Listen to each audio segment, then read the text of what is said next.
Esta noche vamos a conocer seguramente un nuevo término, desconocido para la gran mayoría, misterioso que duda cabe. La palabra a apuntar desde ya es Kuru.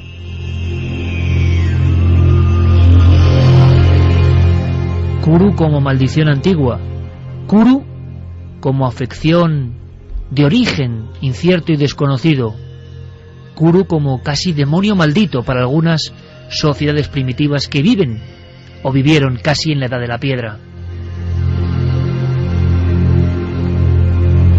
En este mismo instante muchos amigos empezarán ya, es ley de tecnología, a navegar y a descubrir. Este programa pretende siempre eso, agregar cosas nuevas, que están ahí hace tiempo, pero que solo comparten algunos científicos. Lo repito, el misterio, y es tenebroso, se llama Kuru. Hay que imaginarse el viaje de un doctor, de un médico estadounidense licenciado por Harvard, Daniel Carlton Gajusek. Estaba dentro del Instituto de Enfermedades Neurológicas. En el año de 1957 había recorrido ya todo el Hindu Kush y las cuencas amazónicas. Buscaba tribus sin contactar, tribus al margen de la civilización, tribus con las que estudiar nuevas y extrañas enfermedades.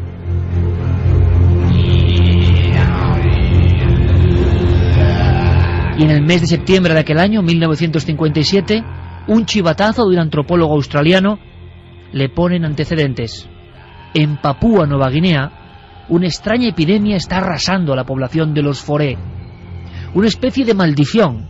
Ellos lo creen así. Y solo tienen una palabra para definirlo: Kuru. Gajusek empleó toda su solvencia para hacer un viaje inolvidable a Papúa. Allí se entrevistó con la tribu de los foré. Cuando llegó, en apenas un mes, había 250 muertos por el Kuru. ¿Y qué significa esta palabra? Le respondieron de forma muy sencilla y muy gráfica. Mientras un hombre temblaba, de unos 40 años, sonriendo a carcajadas, carcajadas extrañas, sin sentido, porque se estaba muriendo, estaba agonizando, alguien le dijo que Kuru significa temblar de miedo. Gajusek se pasó 9 años de investigación, recogiendo muestras cerebrales. Se dio cuenta de que el aspecto, por ejemplo, del fragmento de cerebro de una niña muerta de 11 años, era extraño. Estaba completamente agujereado. Gajusek no lo sabía, pero en aquel instante, con aquella porción de aquella niña, del cráneo, del interior de aquella niña de 11 años, estaba a punto de dar un salto asombroso en la historia de la medicina. Un asunto que hoy, 53 años después, es uno de los mayores misterios a los que se enfrenta la ciencia moderna.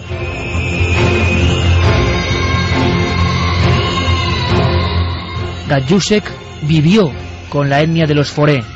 En apenas 3 meses, 1100 personas, sin poder hacer nada, sin cura, según los propios documentos de Gajusek, caían uno tras otro, y siempre con 3 fases. 3 fases que él definió perfectamente en sus cuadernos de campo, en sus archivos. Una primera fase, un temblor. Nadie sabe por qué.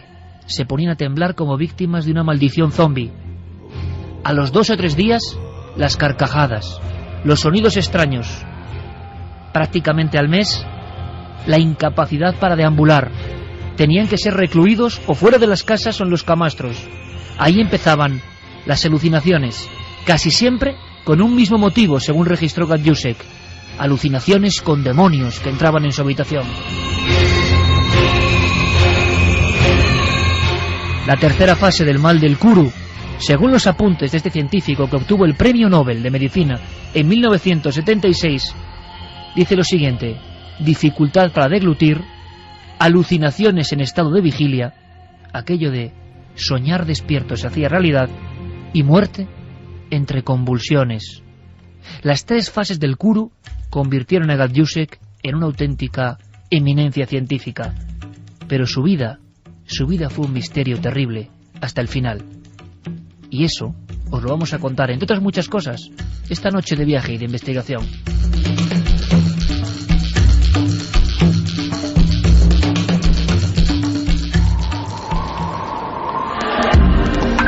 Nunca antes habías estado tan cerca de lo desconocido. Milenio 3. Cadena SER.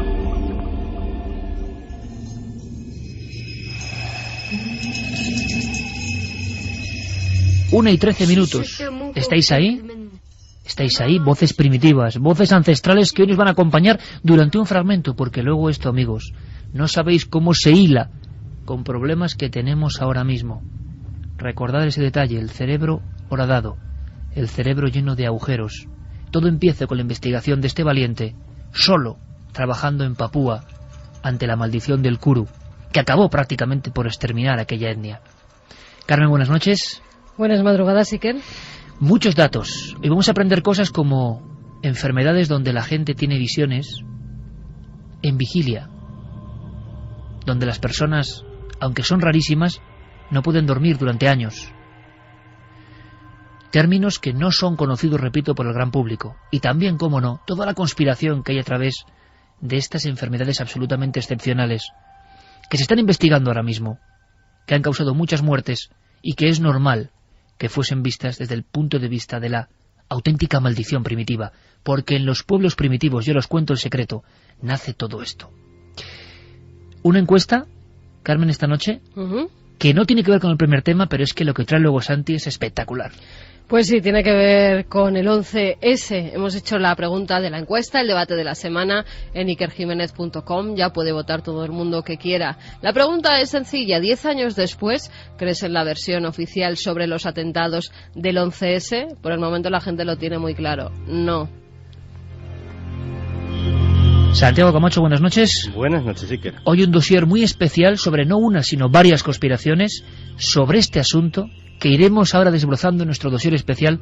También hay mucha conspiración y lo vamos a comprobar. Vías de contacto abiertas. Vamos con las vías de contacto. 27699, palabra clave, milenio, espacio, vuestros mensajes, milenio3 con número, @cadenaser.com y www.cadenaser.com, donde podéis dejar vuestras opiniones segundo a segundo. El regalo, 3 películas. Mother, un thriller del terror japonés, donde hay crímenes por en medio, conspiraciones, que esta noche va mucho de conspiraciones, y también un terrible asesinato. Bueno, pues 3 películas, 3 películas, nuestras vías de contacto abiertas. Seguimos viajando con aquel premio Nobel de vida incierta.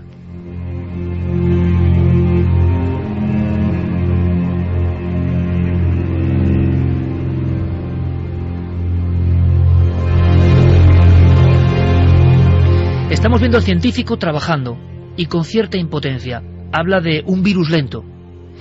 ¿Pero por qué? ¿Qué está pasando? ¿Qué mutación están teniendo esos individuos de Papúa Nueva Guinea en sus cuerpos? Debe ser ingesta de algo. Y empieza a trabajar.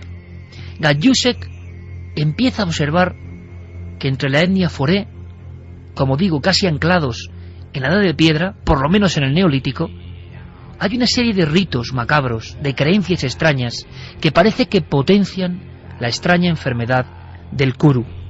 A los 3 meses, en una franja de 3 a 6 meses, la mayoría de personas, sobre todo mujeres y niños, mueren. Gajdusek regresó al laboratorio. Aquel trozo del cerebro de niña de 11 años, disuelto, fue inyectado a un chimpancé, llamado Margarita. Prácticamente a las pocas semanas, aquel chimpancé empezó a mostrar extraños síntomas. Se le arqueaba la columna, empezaba a emitir sonidos guturales, perdía la capacidad de caminar y al final moría entre extrañas convulsiones y agonía. Había un misterio y él tenía que resolverlo.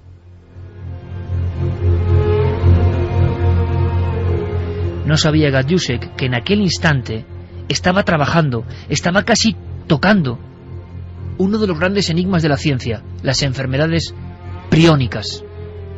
Yo sé que hay muchos amigos que piensan que el misterio solo es lo sobrenatural. Si hacen el esfuerzo y escuchan lo que esta noche vamos a contar, se darán cuenta de que la ciencia, la medicina, se enfrenta a auténticos misterios, pocas cosas con comportamiento más sobrenatural, como lo que ocurre en la génesis de estas enfermedades, que siguen siendo el gran expediente X, mortal por cierto, en la historia de la investigación médica.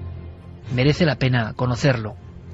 Gajdusek tuvo claro que ocurría algo muy extraño, algo que un compañero suyo, Paul Brown, contó tiempo después en unas viejas cintas. Había unos ritos y había canibalismo. Los foré eran caníbales, pero no caníbales de guerra, sino caníbales de honor al muerto, caníbales para sustraer la energía de un difunto, para que éste siga viviendo. Todas las personas que se comían a los suyos acababan teniendo kuru. Estas personas eran caníbales, lo que claramente demostraba que se estaba transmitiendo de persona a persona por canibalismo.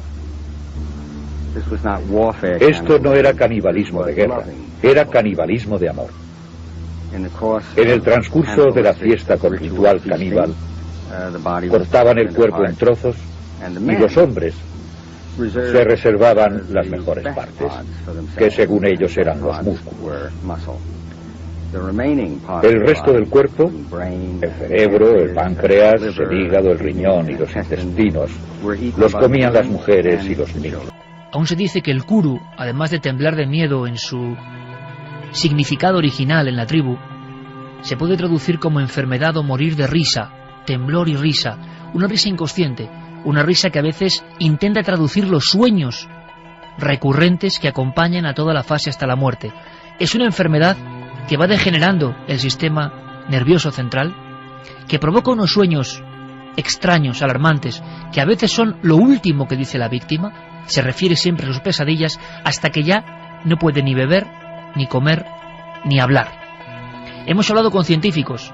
El doctor Botella, catedrático de antropología del laboratorio de la Universidad de Granada, uno de los grandes antropólogos de este país, investigó el kuru y se dio cuenta de detalles tremendos, dignos de una novela que esta noche desplegamos para todos vosotros. El sexo predominante eran las mujeres, un 80% de mujeres. Entonces se debía a que de una manera ritual consumían los cadáveres, y las mujeres y los niños también consumían sobre todo el tejido cerebral, es decir, se comían el cerebro para tener las virtudes o para que no desapareciera. Aquellos temblores no se mitigaban con nada. El propio Gajdusek utilizó aquellos fragmentos de tejido orgánico y fue, con el paso de los años, obsesionado con esta historia, con esta enfermedad incurable, sometiéndolos a diferentes radiaciones. Ni las ionizantes ni las ultravioleta afectaban, digámoslo así, ese principio activo absolutamente demoníaco que acababa apoderándose de la persona. Parecía realmente, y así lo creían los Fore, una posesión. Algunos decían en sus palabras, y veréis que tenían parte de razón, que en cada hombre había un dios y un diablo, y a veces el diablo ganaba la partida. Los afectados por el kuru en Papúa Nueva Guinea, de un día para otro, mostraban algunos síntomas, iban agravándose. Había incluso un intento de diálogo por parte del médico, con ciertos sistemas complejísimos de traducción para entender. Ellos relataban sus pesadillas, y a veces se entrecortaban con risas absolutamente fuera de lugar. Gajdusek habló de virus lento. Todavía el concepto de prión, otro que hay que apuntar esta noche, prión, no existía. Faltaban más de 20 años para hacerse realidad en un estudio en laboratorio. Pero Gajdusek sabía que allí estaba pasando algo. Se integró tanto con la etnia de los Foré que adoptó a varios muchachos. Muchas noches Gajdusek entraba en sus chamizos, escuchaba los ritos, les escuchaba hablar en la noche del kuru, del miedo del demonio, de esta enfermedad, de las convulsiones y los temblores, de cómo a veces las familias tenían 2, 3, 4 miembros con kuru y no podían hacerse cargo de ellos, cómo en ocasiones en el mismo poblado eran dejados solos ante la acción de las alimañas. Ellos, los Fore, sabían que no había solución. No tenían antibióticos, no tenían medicinas, pero sabían que el kuru se había apoderado de su alma. Solo quedaba la muerte más o menos digna. Daniel Carton Gajdusek, el autor de estos descubrimientos, con botas de campo, con chaleco, pasándolo mal, lo imaginamos casi con su salacot, es premiado con el Nobel en 1976. Pero hasta casi una década después, no se sabrá el misterio auténtico del Kuru. ¿De qué provoca el Kuru?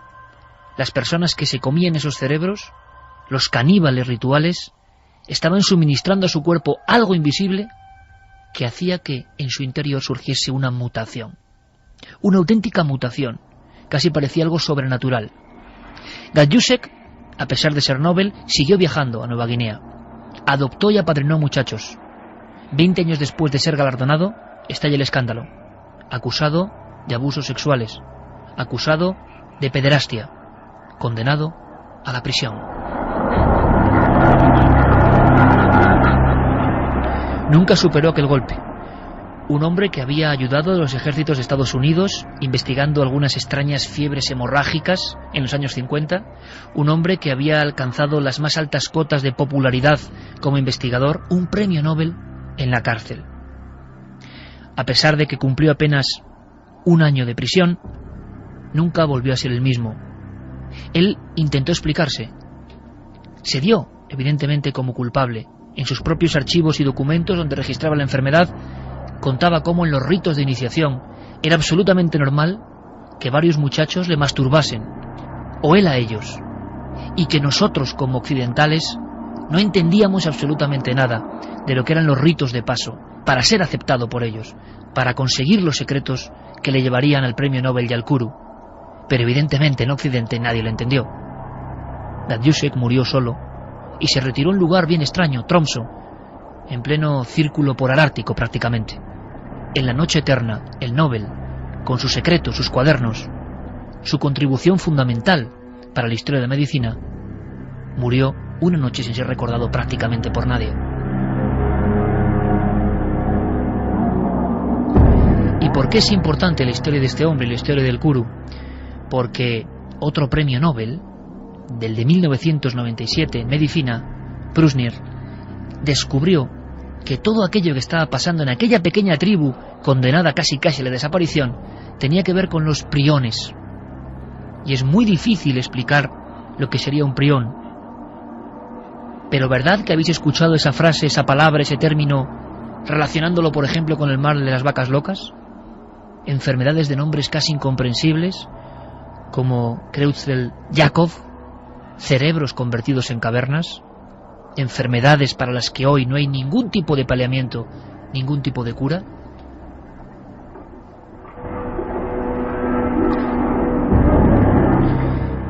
Para entendernos, podemos decir que el prión es una proteína minúscula. Los microscopios electrónicos que disponemos hoy apenas pueden captarlos. Son pequeñísimos y no contienen ni ADN ni ARN.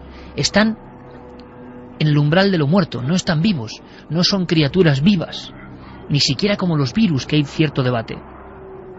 Solo se componen de aminoácidos. Estos priones están en el cerebro que los miembros de la tribu afectados por el Kuru comían. Nadie sabe qué hacían exactamente ahí. Aparecían ahí. ¿Pero qué hacían luego? Entraban en nuestro organismo, en el organismo de una persona sana, y esas pequeñas partículas, vamos a llamarlas así, y que me perdonen los médicos, sin estar vivas, sin tener la propiedad de lo vivo, sin tener núcleo, sin tener célula, cambian al resto de proteínas del cuerpo, a otros priones sanos, por un sistema que parece sobrenatural, y sería bonito entenderlo esta noche. Transmiten una información sin estar vivos, y los demás priones sanos que tenemos se van transformando. Tienen una especie de forma de hélice, y los priones del Kuru, o los priones afectados, están como plegados de forma distinta. De pronto, cuando ingerimos algo, he aquí el problema del mal de las vacas locas del que ahora hablaremos, los priones de nuestro cuerpo empiezan a imitar a estos otros, pero entre cosas que no están vivas. ¿Cómo es posible que cosas que no están vivas se comporten con cierta inteligencia? Al final, el cerebro acaba completamente afectado, las neuronas mueren, y ocurre hoy, en algunos lugares, lo mismo que les pasaba a los enfermos de Kuru.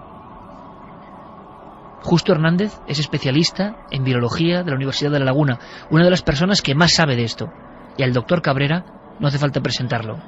Para entender lo que vamos a contar, es importante entender que hay una cosa minúscula que se llama prión, que hace que nos convertamos prácticamente en demonios, en el buen sentido, que parte de nuestro cuerpo se transforme, sin que haya vida, sin que los médicos puedan explicarlo.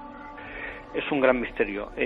¿Por qué? Porque es la primera vez que una sustancia inerte, por decirlo así, un cachito de carne que no tiene vida, ni siquiera tiene DNA o RNA, pues causa una serie de enfermedades mortales de necesidad. Eso por un lado. Es decir, algo que no está vivo y que ni siquiera se acerca a lo vivo, como sería todavía el virus. Ese es el problema. Y después el otro problema es que no existe tratamiento alguno.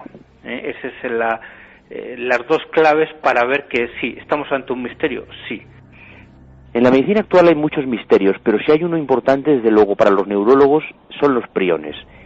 Es la pregunta casi imposible de resolver hoy. ¿Cómo una proteína, que es normal en el cerebro humano, es capaz de alterarse por el contagio de la proteína enferma que procede de otra víscera? No sabemos cómo lo hace, pero sí sabemos que cuando se ingiere este prión o proteína anómala, las proteínas del cerebro se alteran y comienza la enfermedad. Le pedí al doctor Hernández que nos explicase de forma muy sencilla cómo actúan los priones, cómo esas partículas mal plegadas que no están vivas nos cambian por dentro, cómo hacen que, por ejemplo, en una enfermedad terrible llamada insomnio familiar fatal, otro término a apuntar, ¿verdad, amigos? Insomnio familiar fatal, ya no suena bien, desde luego. Es un insomnio que nos conduce a coma irreversible y a la muerte. Y tiene que ver con estos pequeños, iba a decir seres, pero ni siquiera son seres. Es como si una piedra, un pedrusco, generase cambios en otra piedra.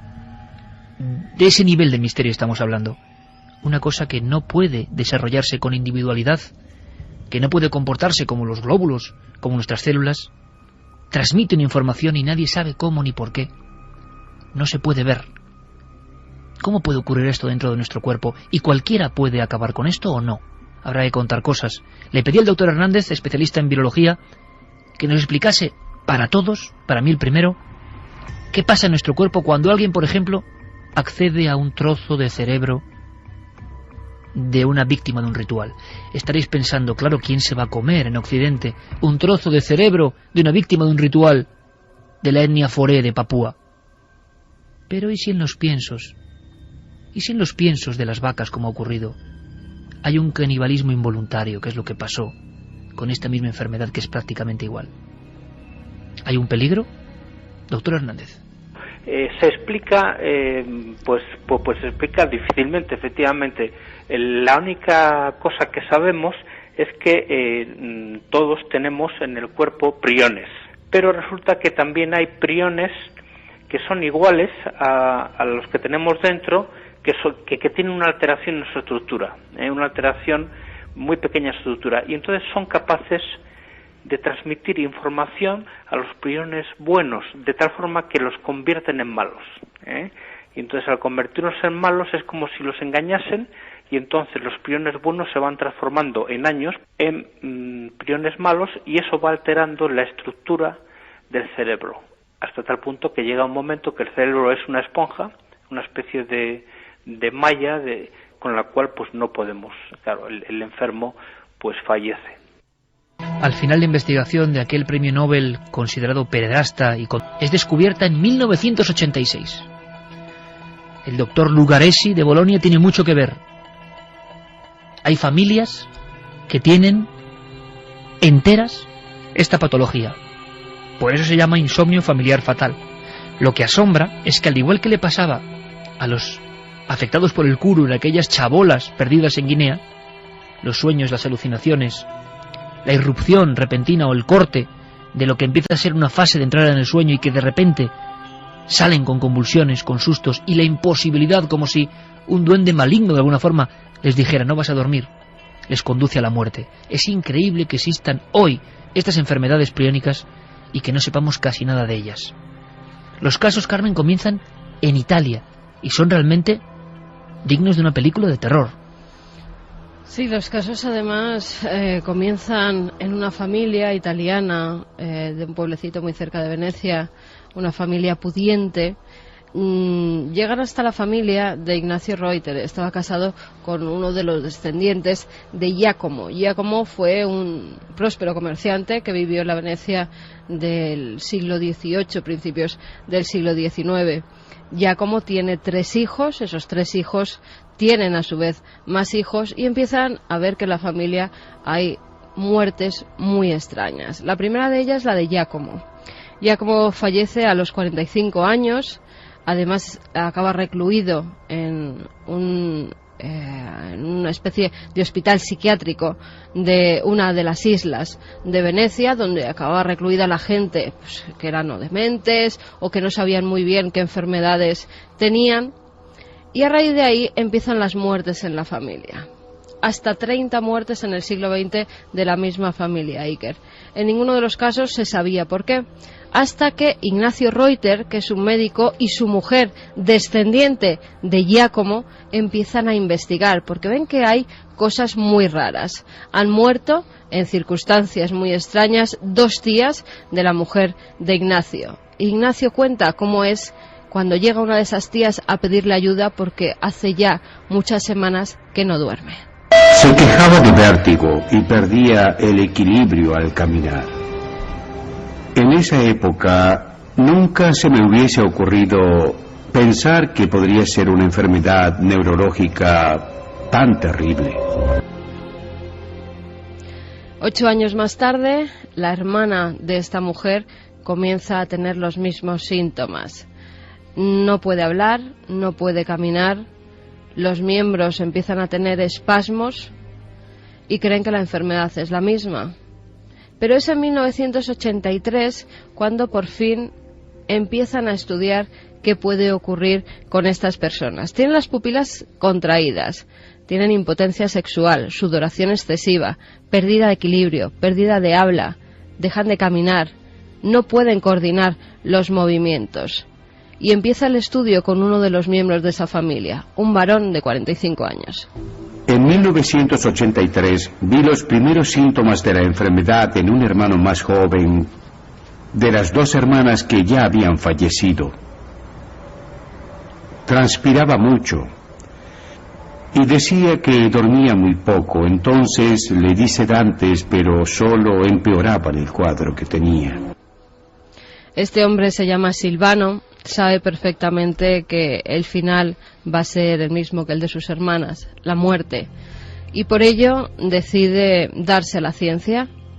Dice que estudien todo lo que quieran, que él va a dar la vida, pero no quiere que más miembros de su familia sean marcados. La gente ya empezaba a rumorear que era una familia maldita. Incluso, fíjate la casualidad, los niños, cuando alguien de la familia volvía al pueblo donde tienen la mansión familiar, empezaban a mugir como si fueran vacas locas, sin saberlo, sin saber años después que el mismo prión era el causante de ambas enfermedades. Esos niños lo relacionaban ya con el mal de las vacas locas, tal vez por lo que habían visto en la televisión, por los síntomas que se veían de esos movimientos de los animales. Pues esos síntomas también los padecían alguno de los miembros de esta familia.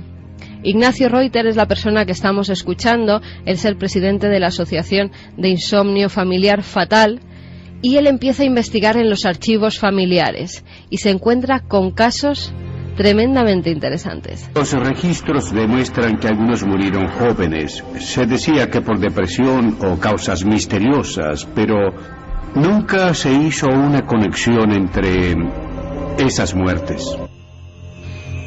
Pero sigue investigando y llega hasta ver cómo los médicos del siglo XIX marcaban en sus fichas casi los mismos síntomas en la familia de Giacomo. Desorientado en el tiempo, pierde la concentración. El paciente es descoordinado y lento en sus movimientos.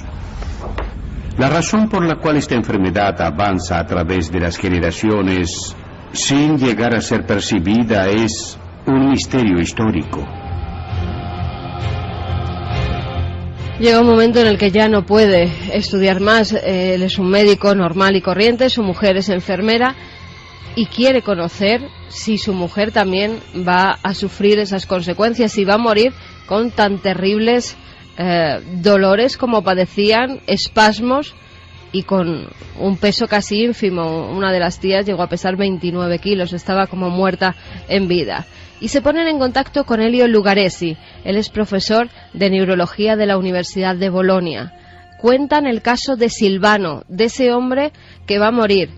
Y Elio decide internarle en uno de sus hospitales y estudiarle 24 horas al día. Está con una videocámara, monitorizado 24 horas al día, le hacen todo tipo de pruebas. Esto es lo que nos contaba Elio Lugaresi. Recibí el llamado de un médico de la zona de Venecia. Me contó sobre uno de sus pacientes que mostraba síntomas de una enfermedad que avanzaba rápidamente. El motivo que despertó mi curiosidad fue que estas personas morían porque habían perdido la capacidad de dormir.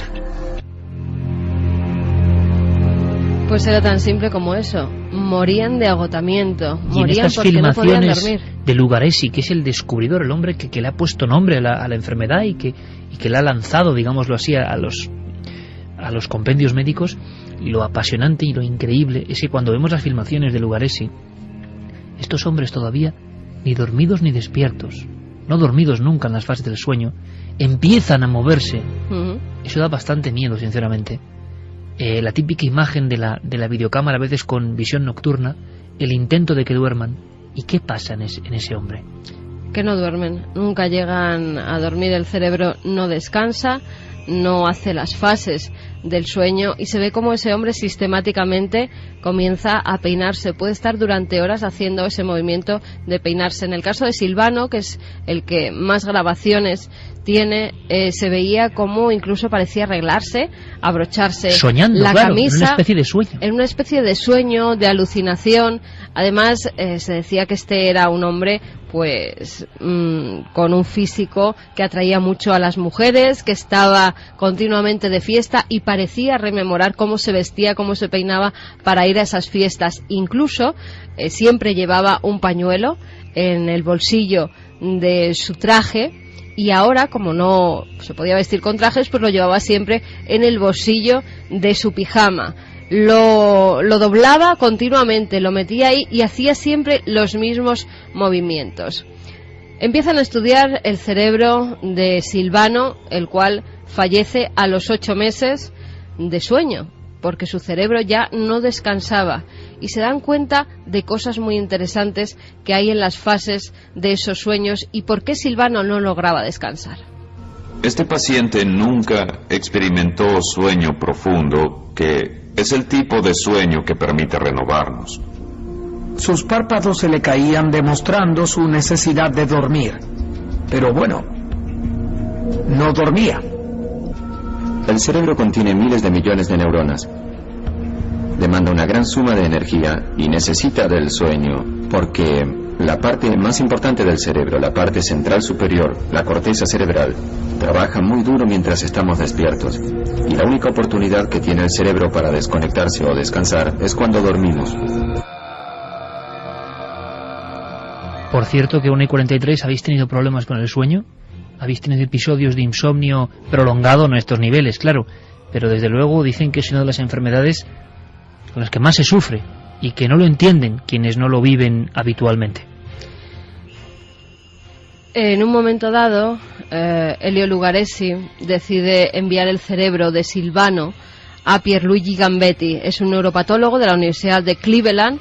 Tiene además uno de los mayores centros donde se guardan cerebros, hasta tal punto, Iker, que el almacén es tan gigantesco, los tiene todos catalogados con enfermedades extrañas, que tiene a una persona continuamente vigilando y además tiene pues una especie de mecanismo que hace que si se va la luz en cualquier momento le llamen a cualquier lugar donde esté, le localicen en cualquier parte del mundo para que esos cerebros no se echen a perder porque son muchos años de estudio cerebral, y gracias a eso se ha podido identificar muchas de las enfermedades y se está buscando una cura.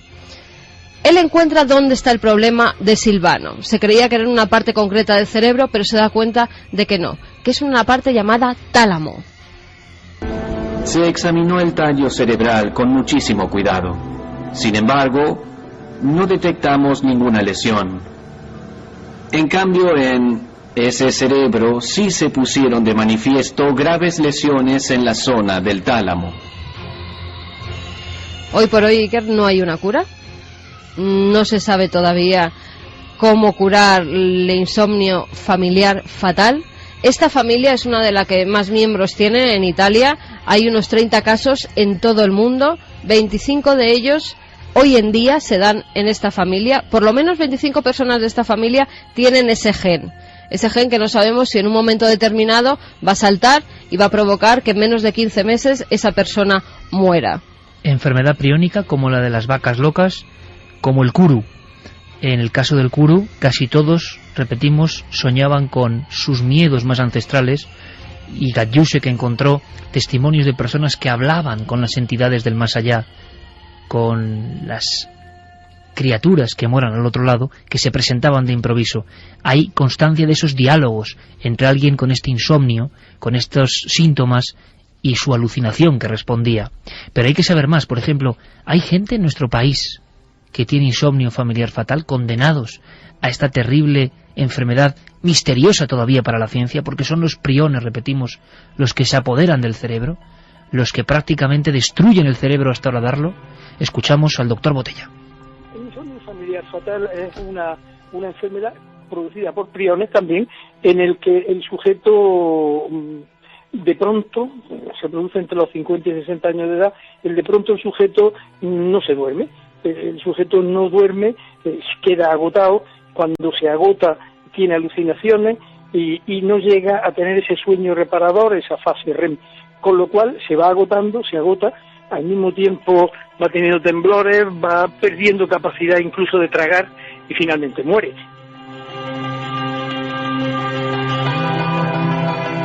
Los doctores Cabrera y Justo Hernández nos dan más datos, algunos que hablan de nuestro país.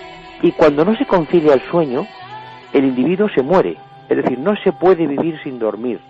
Es una enfermedad neurológica, degenerativa, hereditaria, que no tiene además ningún tratamiento ni ninguna posibilidad, y que lo único que se puede hacer para evitar es hacerse un análisis genético previo para evitar precisamente tener hijos con este gen anómalo. O sea, hay un gen que es el causante de que en esta enfermedad del insomnio provoque que los priones se alteren cuando se cumplen 40 años, y eso en España hay 9 familias.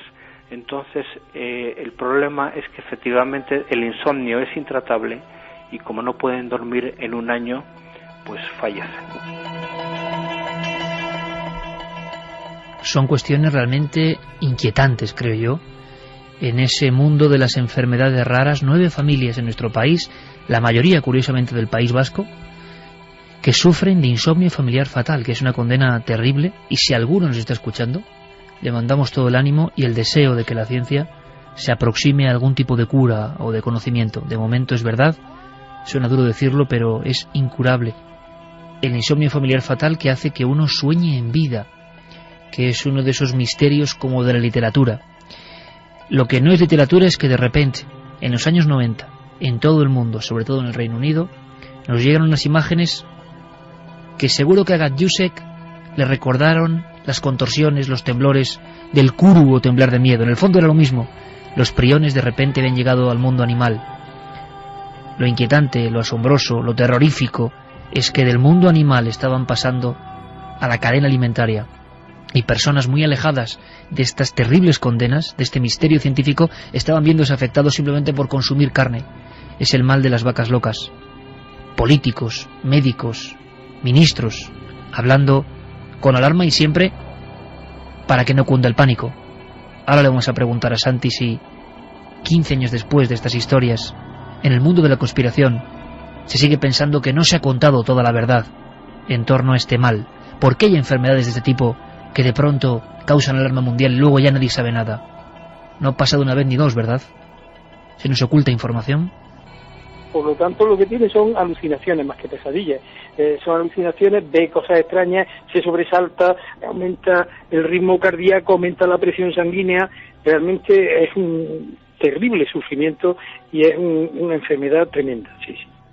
Quiero decir que esta es una enfermedad de origen muy reciente, poco estudiada a pesar de su intensidad, con muchos interrogantes, donde las especulaciones sobre si es una mutación genética la causa han aparecido muy recientemente en un informe que se publicó hace menos de 15 o 20 días en el informe Phyllis, donde que la cadena de transmisión es las harinas animales fue una hipótesis que se estableció muy prematuramente y se ha confirmado, pero no se han descartado otros elementos de transmisión. A los consumidores, el Gobierno quiere transmitirle un mensaje de tranquilidad. Las medidas que ha adoptado el Gobierno garantizan que todos aquellos productos relacionados con el sector del bovino que están a la venta pueden constituir y formar parte de la alimentación normal de los ciudadanos. Me parece que de aquí al mes de junio, a finales de junio, tendremos antes del verano, tendremos ya una situación más o menos próxima a la realidad de la epidemia, de la prevalencia de la enfermedad en nuestro país. Vamos a esperar unos meses. Una enfermedad, desde luego, de la que no nos han contado toda la verdad.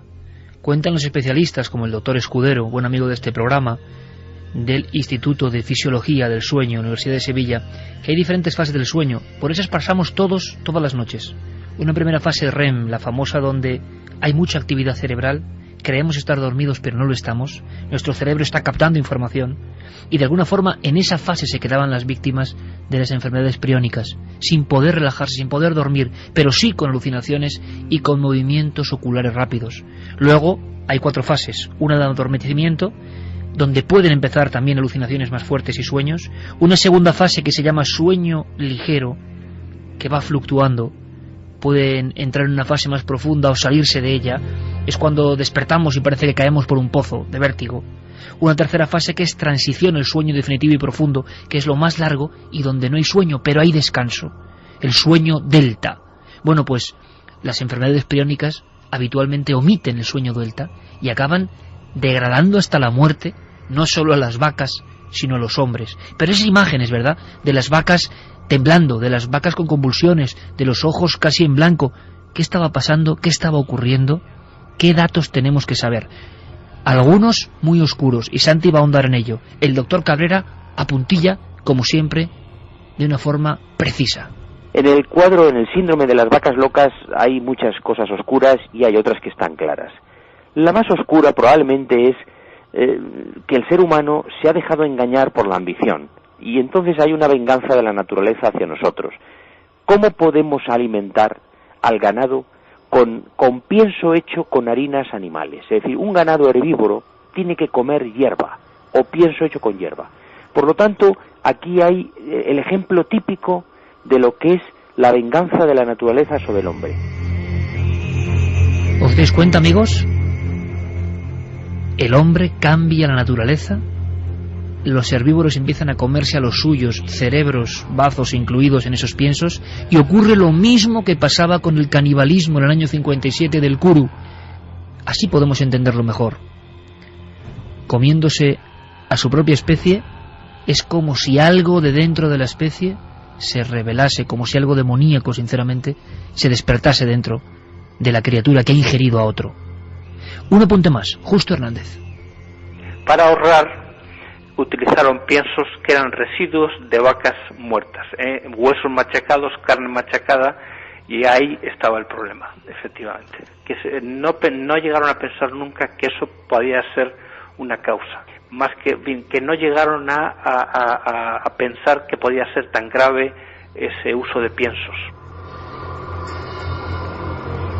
Y el misterio de los priones, detrás de esa enfermedad de la que ya sabemos poco, Santi, y que yo me pregunto, toda la gente que habla de la verdad oculta, de los poderes, es verdad que tienen a veces argumentos perfectos, porque nos damos cuenta de que hay unas alarmas increíbles, cientos de muertos, se están haciendo cosas increíbles con la propia alimentación de los animales.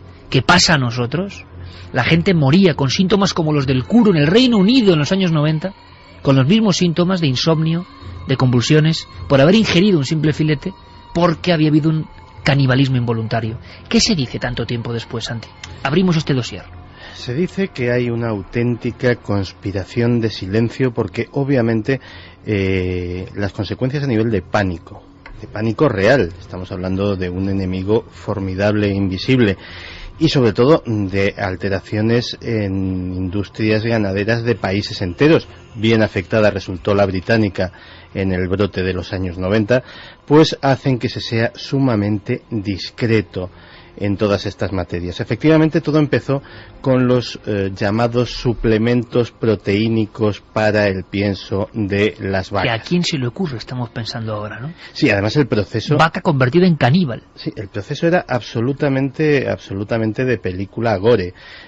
Todo lo que no se podía utilizar, y se utiliza muchísimo, de una pieza en un matadero, era posteriormente hervido, desecado, homogeneizado, hecho una auténtica pasta y luego deshidratado para que quedase convertido en unos granitos de polvo muy parecidos pues en su textura, evidentemente no en su composición, al polvo a los piensos que damos actualmente pues a nuestras mascotas, que todos estamos familiarizados. ¿Y a quién se le ocurre eso? Porque está claro que en una parte de la humanidad eso no pasa y de repente a algún cerebro, nunca mejor dicho, se le ocurre: vamos a hacer que las vacas coman a sus propios congéneres. Pues se le ocurre sencillamente a personas que con una calculadora en la mano solamente trazan en rendimiento de cuánto consume una vaca a nivel de pienso, a nivel de electricidad, a nivel de transporte, etcétera, etcétera, y qué rendimiento se le saca. Lógicamente, para sacarle unos euros más, tampoco muchos, a cada pieza, se dice, bueno, si el material sobrante, porque aquí estamos hablando de kilo aprovechable por kilo desechado, si cogemos todo el kilo desechado, los X kilos que pese el esqueleto, los X kilos de las vísceras que no se utilizan, etcétera, etcétera, y podemos volver a darle un procesamiento industrial y volverlo a la cadena, de tal manera que o bien nosotros mismos lo utilizamos para la alimentación de nuestros mismos ejemplares, o bien se lo vendemos a terceros, sacándole ya un dinerete que no le estábamos sacando antes, pues obviamente si a una vaca le saco 200, 300 o los euros que sean, pues esto lo aumento un 5%, que en términos empresariales lógicamente es una maravilla. Pero claro, sale evidentemente el problema en cuestión. Salen los priones. Salen los priones. Y sucede todo lo que todos conocemos, hay casos terroríficos, el pánico se desata por toda Europa.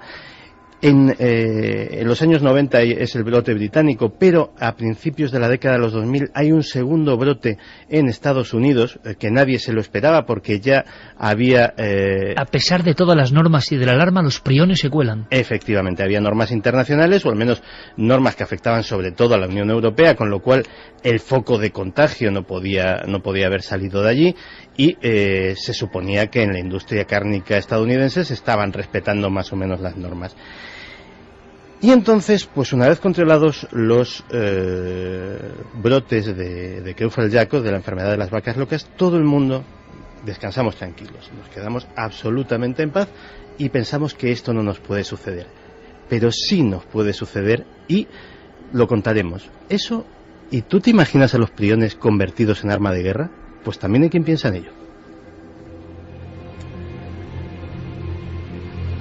1:58. Santiago Camacho abre su dossier. Siempre en todos estos temas, ¿verdad? Un tabú asombroso, increíble, que nos incumbe, que nos afecta. Yo me quedo con un detalle que me parece, no sé, simbólico casi. Cuando la vaca come sin saberlo algo que forma parte de su especie, cuando el hombre en el rito del Kuru come parte del cerebro de un individuo en un ritual mortuorio para apoderarse de su energía, algo cambia dentro de su ser, algo minúsculo llamado prión, que transforma, sin que sepamos cómo, porque son materias inertes no vivas, hasta la muerte. Hay una enseñanza en todo esto. Esta noche también tenemos ese dossier sobre 10 años después del 11S, con nuevas informaciones que han surgido.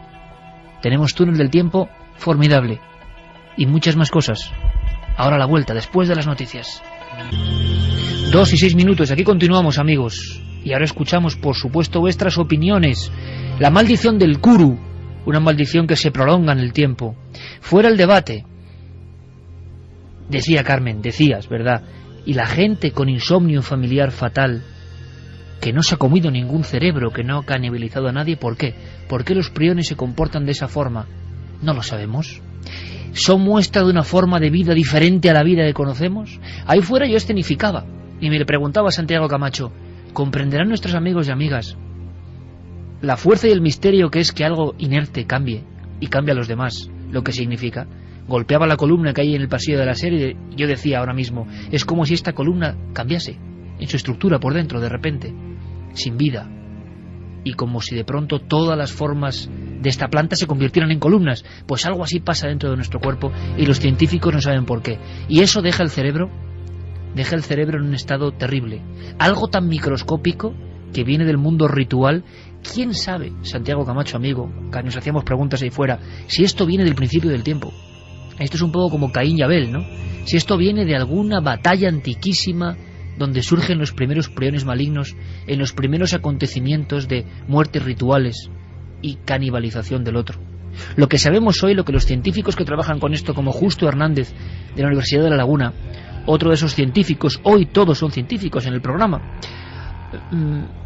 lo que saben es lo que ocurre, el hoy, lo que pasa, y lo que pasa es dramático. Esta es la fotografía hecha palabras de un cerebro afectado pues por priones. Es una mezcla, para que los oyentes se hagan una idea, una mezcla entre una esponja, pero una esponja de las antiguas, ya no las sintéticas estas, sino las esponjas de verdad del mar, y un queso gruyère, para hacerse una idea. Entonces, claro, al haber una pérdida de sustancia encefálica, pues hay muchos problemas neurológicos en el organismo, ¿no? Pocos imaginaban los amigos británicos que consumiendo esa carne, quizá perfectamente envasada en un supermercado, estaban conectando con algo tan ritual, tan antiguo, que nos remonta a aquellas investigaciones de los 50 del temblor del miedo, del Kuru, que la esencia microscópica estaba ahí y que nadie sabe ni qué hacer con ella ni cómo curarla. Cualquier tratamiento es imposible. Enfermedades irreversibles, quizá las únicas irreversibles que se conocen realmente, están aquí. El doctor Cabrera pudo incluso tratar un caso, uno de los poquísimos casos, habla de 1 o 2 en España, de personas con el mal de Creutzfeldt-Jakob, otro tipo de Kuru de alguna forma. Yo conocí concreta y personalmente el caso de una persona moderadamente mayor, ya tendría 60 y tantos años, que había vivido en Inglaterra y allí casualmente había comido carne de alguna de las vacas que estaban enfermas y tuvo un cuadro neurológico muy rápido y finalmente falleció. Al final no quedó claro que fuera precisamente debido a los priones, porque el análisis de los priones en el laboratorio es muy difícil y hay muy pocos laboratorios que los puedan identificar, pero yo creo que es el único caso en el que yo he tenido algún tipo de contacto.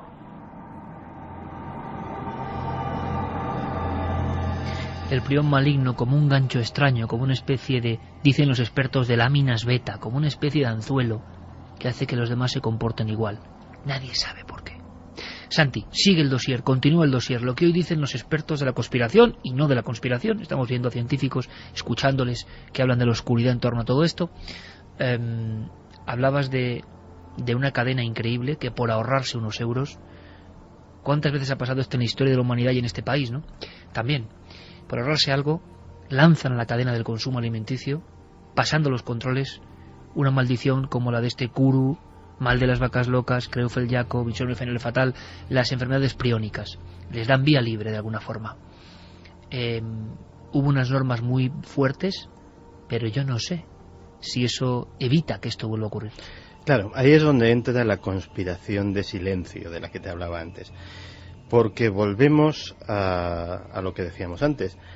Seguíamos teniendo en las salas de despiece de todos los mataderos del mundo un montón de kilos de res que no se utilizan para nada. ¿Tú crees que eso se tira a la basura en muchos sitios? No. Eso muchas veces va a parar, no ya porque está terminantemente prohibido, a la alimentación de las propias vacas, pero sí a cosas tan curiosas como suplementos alimenticios, como cosméticos. Incluso hay algunos elementos como la insulina, la tromboplastina, que es una cosa que se utiliza como coagulante en los quirófanos, que son de origen animal. Y el problema con los priones es que, uno, son muy difíciles de detectar, y dos, no hay antiséptico, no es como los gérmenes que hierves el agua. Es otro misterio que tienen, no se van jamás. Indestructibles. Entonces, una de esas cosas que no se cuentan por no esparcir un miedo injustificado es que, por ejemplo, se han dado casos de transmisión priónica, por ejemplo, a través de trasplantes, porque obviamente el donante se le hacen pruebas de todo tipo, pero el prión es tremendamente difícil de detectar. Hablabas de prión como arma, por ejemplo, Santi, que es lo que todos tenemos ahora mismo en la mente, un elemento que Santiago Camacho lo ha designado, y los científicos también, indestructible, que varía el comportamiento hasta matarte y convertirte el cerebro en un queso de Gruyère, que en ocasiones te elimina el sueño, hasta matarte, que en ocasiones te produce el temblor, ese terrible, hasta las convulsiones y la agonía. Eso como arma, y casi invisible, que resiste a cualquier radiación, que no se va. Claro, de inmediato, los gobiernos, agentes de inteligencia, mundo del espionaje, del terrorismo, ¿no ha pensado en los priones? Claro, no debe ser fácil hacerse con ellos tampoco, ¿no? No es fácil, pero fíjate que conocemos un estudio, y un estudio hecho en el ámbito civil, que no se estará haciendo en el militar, por parte del Hospital Universitario de Zúrich, que el doctor Adriano Aguzzi llevó a cabo un experimento en el cual un grupo de ratones, de cobayas, fue sometido a una infección priónica a través de aerosoles, es decir, inhalada, simplemente lanzados al aire. La sorpresa del doctor Aguzzi, y supongo que de los expertos militares en guerra biológica también habrá sido bastante grande, es que el prión es el único elemento de guerra biológica que se haya probado hasta ahora capaz de tener un 100% de mortalidad dispersado por vía aérea. Bueno, estamos haciendo una radiografía del prión, y si nos damos cuenta de todo lo que estamos contando de él, es lo más parecido, y que se me entienda, al diablo. O sea, es que es algo aniquilador, resistente a todo, imposible en la cura. Es decir, se han desarrollado y se han experimentado con ellas con armas biológicas terroríficas. El índice de bajas oscila entre el 50, el 60, 70. Cuando algo sobrepasa el 90%, eso se guarda bajo 7 llaves y se le considera un destructor total, algo que podría aniquilar absolutamente a la humanidad. Pues bien, el prión tiene un 100% de muertes en caso de infección aérea.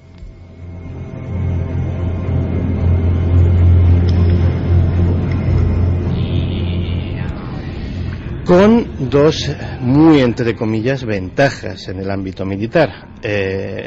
Ventaja 1. Entre el momento en el que has lanzado el arma y el momento en el que aparecen sus efectos, pueden pasar días, semanas, meses o años, con lo cual si hay que buscar al autor de un hecho de esta naturaleza, prácticamente sería imposible relacionarlo con un momento dado. Y lógicamente estamos hablando de algo que no es contagioso. Es decir, puedes infectar un área más o menos delimitada. Hay tremendos estudios realizados por ejércitos de todo el mundo sobre las formas de dispersión de agentes, de tal manera que se pueda hacer de una forma más o menos controlada y que no afecte a áreas fuera de la deseada. Y básicamente condenar a muerte en un determinado plazo de tiempo a un número absolutamente total de las personas que ocupen esa área, y que luego tus soldados, o llámalos como quieras, puedan ocupar la zona sin absolutamente ningún temor, ni de contagio, ni de secuelas, como diría aquel, simplemente a recoger los cadáveres.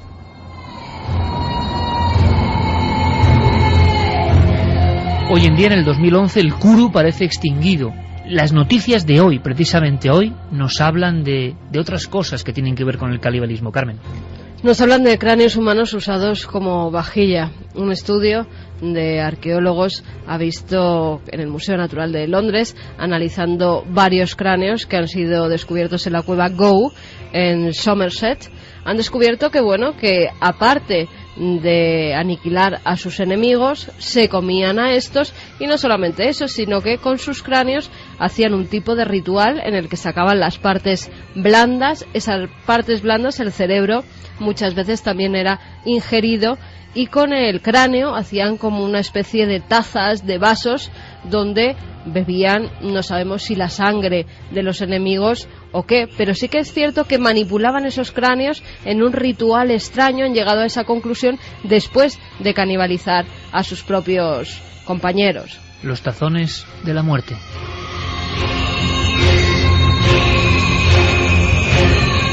En el 2011, como decía, el Kuru está prácticamente erradicado. De vez en cuando, algunas tribus, no lejos de esa primera que fue casi exterminada, aunque no logró el Kuru su cometido final, hay algún rebrote, alguna aparición, alguien que tiembla, que es metido en la choza, que pierde la facultad de caminar, que señala un punto de la pared de barro y de caña, y que dice que el demonio está ahí, que puede hablar con él, un hombre que está teniendo una pesadilla en vida. Entonces los demás, a veces invocando a espíritus o chamanes, hacen su ritual. Saben que el Kuru ha llegado. No hay más que una solución: apartarlo en la soledad del bosque, de la selva, en la noche, y que los animales acaben con él. En el fondo es la gran lucha del ser humano contra estos agentes invisibles que forman parte de nuestra propia vida, de nuestro propio ser. El doctor en virología Justo Hernández, el especialista de la Universidad de La Laguna, lo decía perfectamente, resumiendo todo esto que hemos querido contaros, estas palabras nuevas, estoy seguro, desconocidas, para demostraros que la ciencia médica incluso se enfrenta a sus misterios. Cómo me gustaría que a partir de este instante muchos amigos que nunca, la verdad, habrían pensado meterse a investigar en el asunto de el Kuru, qué es de verdad el mal de las vacas locas, el terrible término IFF, insomnio familiar fatal, qué son los priones. La ciencia también tiene misterio, a veces un misterio trágico al que se está enfrentando ahora mismo un montón de especialistas que están manipulando con guantes, con cámaras, con recintos herméticos, intentando descubrir algo que ni siquiera captan los más poderosos microscopios, el mal de los priones. Este doctor pone punto final al dossier y expresa su sentir de esta manera. El misterio que rodea las enfermedades cerebrales conocidas como... Era nuestro compañero Carlos Cala hablándonos de la palabra prión y de una noticia. Cierto es, que a mí se me había olvidado, que en Estados Unidos, con médicos japoneses, se había hecho un intento de hacer un prión sintético, un prión artificial. Esto parece hace un par de años. Como siempre, desaparecido. Apenas se ha vuelto a decir nada, pero tiene mucho que ver, ¿verdad?, con lo que decía nuestro compañero Santiago Camacho. ¿Qué hacen los médicos y los militares y los centros de investigación queriendo crear una copia sintética de esta criatura que ya hemos presentado un poco en sociedad, el prión? Ahora sí, doctor Hernández. Toda la historia de la humanidad es una lucha entre agentes nocivos para el hombre y el hombre. Se suele dar un equilibrio, el hombre va ganando, pero siempre salen nuevos agentes. Y ahora lo más difícil todavía es eso, que al no ser vivos no los puedes controlar. No hay antibiótico que valga para una cosa que no está viva. ¿Quieres conocer la respuesta? Milenio 3 en la SER.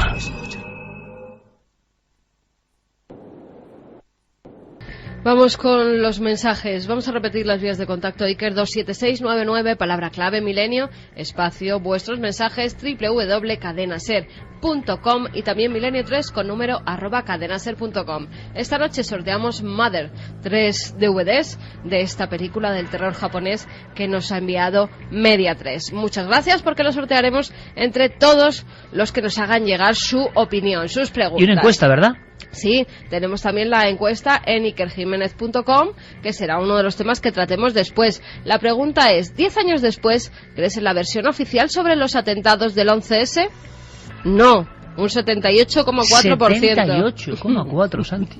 Ya no nos creemos nada, ¿eh? De nadie. Bueno, vamos con los mensajes. Laura nos dice: me compadezco de las personas que tienen la enfermedad de insomnio familiar. Yo padezco insomnio desde hace años y la crisis más fuerte fueron algo más de 4 días sin dormir. Solo tienes ganas de morirte. Bueno, fíjate, ¿cómo se llama esta amiga? Que nos Laura. escribe? Laura, te enviamos un gran abrazo. Gracias por compartir esa cosa que no se suele entender, ¿no? La gente dice, insomnio, que te cuesta dormir.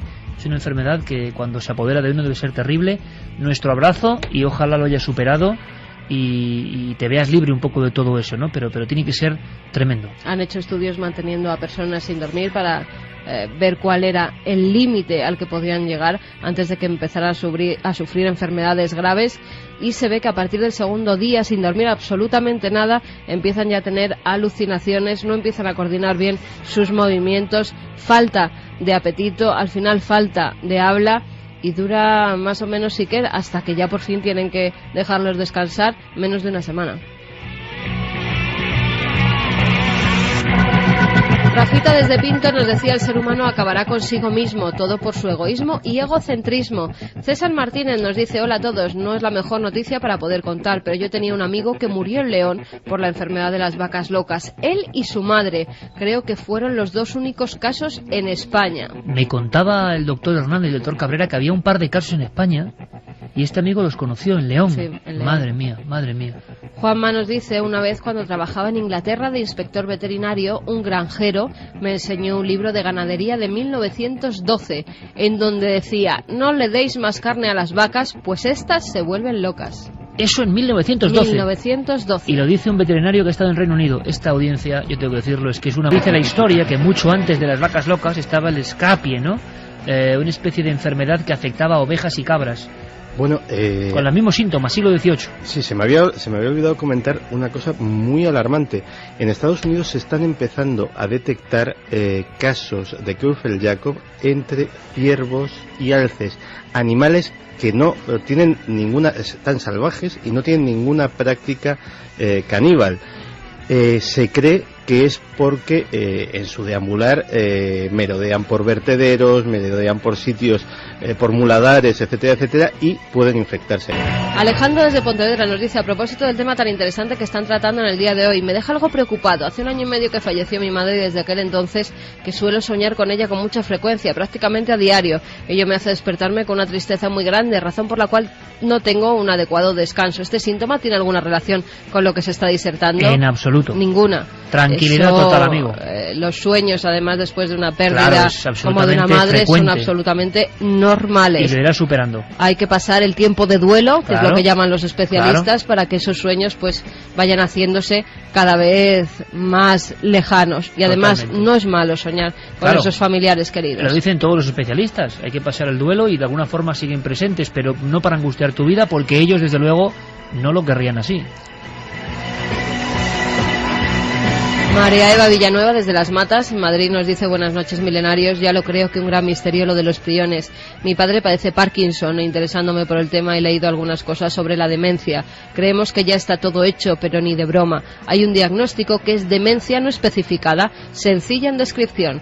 Cuadro clínico del cual no hay pruebas suficientes para establecer su etiología específica, e infinita en interrogantes, tanto para la investigación como para los familiares. Sí, señor. Vaya mail, Vaya mail, y lo vuelvo a decir, vaya nivel que tiene nuestra querida audiencia, porque es increíble. Y eso está pasando durante toda la historia. Se ha diagnosticado como demencia o locura un montón de cosas que en el fondo son misterios que no alcanzamos a comprender. Carlos desde Sevilla nos decía: Carmen, que por favor, tengo diagnosticado síndrome de Gilles de la Tourette, que me gustaría saber si dicha enfermedad está relacionada con el tema de hoy. Estoy bastante asustado y pesimista. Muchas gracias. Nada, para nada. No tiene nada que ver. Estamos hablando de enfermedades priónicas, que son ese grupo, queda claro, reducidísimo, Creutzfeldt-Jakob, o versión, digámoslo así, de las vacas locas en el ser humano, poquísimos casos. El Kuru, en las sociedades rituales de Nueva Guinea, en un tiempo muy concreto y prácticamente exterminado. Insomnio familiar fatal, o sea, son muy poquitas enfermedades priónicas. Ahora es cuando hay que documentarse, es tremendo, pero es así. Pero, por favor, ningún tipo de pánico. Maite desde Málaga nos dice: hola a todos, qué miedo lo del insomnio familiar. Una pregunta, ¿en esa familia italiana se sabe si se da mucho la endogamia? ¿Eso puede tener algo que ver con tantos afectados en la misma familia? No, los afectados es que ese gen es hereditario y entonces tienen un 50% de que les afecte o no, simplemente eso. Dice la ley de la vida, que solo la célula puede duplicar o replicarse de alguna forma, ¿no? Algo que está vivo se divide y luego se subdivide. Lo que ocurre es que ahora los científicos se enfrentan hace no mucho tiempo a esto de los priones, mucho más pequeñitos, y que obligan a los demás a cambiar, y no están vivos. Ese es el gran cambio. Quizá nos estamos enfrentando a un misterio de que hay otros umbrales de la vida que ni siquiera habíamos imaginado. Antonio Sierra nos pregunta: ¿tienen relación los priones con enfermedades mentales como el TOC o la esquizofrenia? El de esta noche es un programón. No, gracias por lo del programón.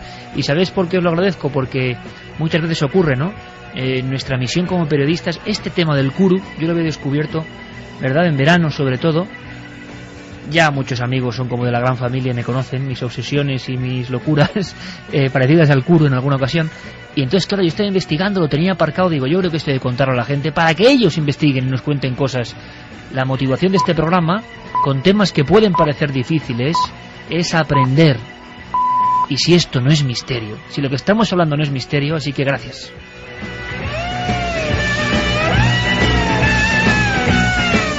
Diles la música de la primera hora, anda. Que es que hay miles de preguntas sobre cuál es la música de la primera hora. Noel Calero, el maestro Noel Calero ha puesto Mongol, ni más ni menos, que es una música que es tremenda. No tiene que ver, así somos en Milenio 3, pero cuando escuchábamos esos lamentos del mongol, imaginábamos los rituales de Gadyusek, el premio Nobel condenado a la cárcel, vaya historia,